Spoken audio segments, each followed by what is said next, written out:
மணியனே இவன்ட்டு அந்த உப்பளம் எப்படி வந்துச்சு? உப்பளம்னா என்ன, இதுல எப்படி உப்பு விளையன்னு கேட்டதுக்கு உன் தம்பி ஒரு தத்துவம் சொல்லிட்டான். அது கொஞ்சம் இது பெரிய, அது விட கேவலமா இருக்கு. இது எப்படி வரும்? இல்ல இவன்ட்ட கேட்டக்கு ஆண் பாத்தியும் பெண் பாத்தியும் சேர்ந்தாதான் உப்பளம் வரும்னு சொல்லலாம்ல. அப்படியா? இதுல ஆண் பாத்தி யாரு, பொன் பாத்தி அது காணிச்சுதான். சவத்த அப்ப சோப்பா இருக்குது அவ்வளவு பொம்பளை பாத்தியில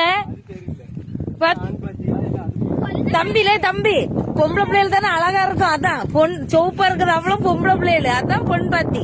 இத பாரு, இது அவ்வளவு கருகருன்னு இருக்குது ஆண் பாத்தி. உடனே வந்துருவான்.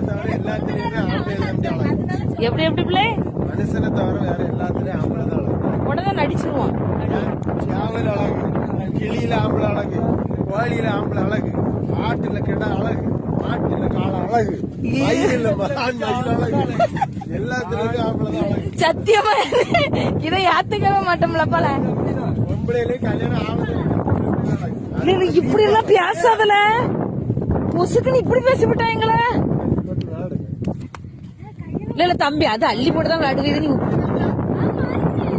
நீ இந்த உப்புக்குள்ள பெரட்டியட்ல தம்பி தடவை என்ன வெயில கொண்டு காய வச்சிருவான். முன்ன போங்க உங்களை நான் பாத்துக்கிறேன். அண்ணா ஓடி